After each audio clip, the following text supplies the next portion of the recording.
is a subsidiary of Capital Computing, I think, or something like that. He used to have a software development team, and I met him at least 25 years ago when he and I were both working for, I think it's a business partner of his, Chris, I forget Chris's last name, but they were in the they built software for auto dealerships, I think is what they were building at the time. So anyway, that's where I met Kurt. And then over the years, I'd see him here and there and all over the place. And when I really started using him or working with him was probably when I was at a company called Prevalent Financial Services. I'm trying to think if I used him before that or not.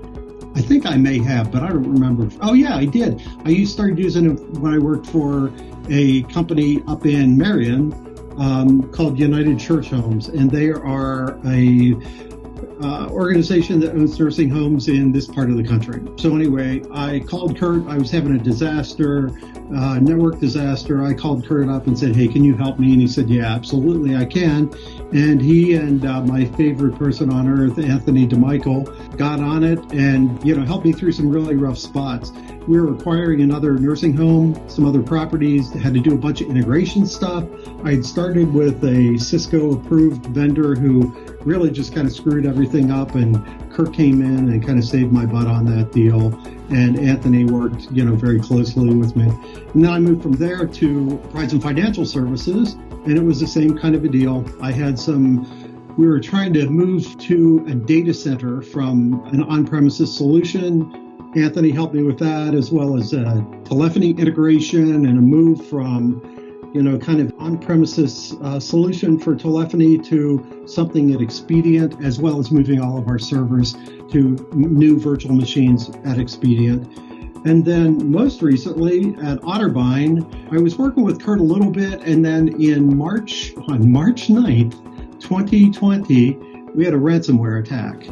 That was very ugly. We lost 150 servers, lost all of our internal infrastructure, everything, and 140 computers on campus had to be rebuilt from scratch. So once again, I called up Kurt and said, hey, I need Anthony. I need as much of his time as humanly possible. And over a period of months, Anthony and the rest of the tech team helped us recover from that. It was a horrible situation. We had no access to the backups because the backups had also been encrypted. So they really helped us through a really, really rough spot. We ended up managing the majority of the 1,400 desktops, and those guys focused on everything from, backups to a new firewall to a new network environment. And just a ton of other work, and just helping us recover, 150 servers, which we ended up getting down to like 120 servers. And they were all virtualized. They were all in VMware. But again, because of the status of stuff and the fact that my predecessor hadn't worked real hard on ever testing a backup, I think, a month maybe into the job when this happened. I'd been consulting there since August of the previous year, but I started in earnest in late January. And then on March 9th, we had the ransomware attack. And to, add insult to injury, a week later, the governor closed the state. We had to move everybody from on campus, students and administration, from on campus to remote.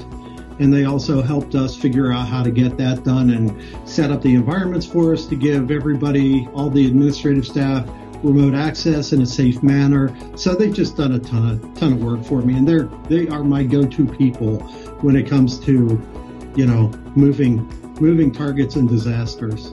They also do stuff for me proactively, but usually for some bizarre reason, I end up getting called into a lot of situations where things are already in dire shape, and that's sort of my reputation, is to help people like that get things straightened out.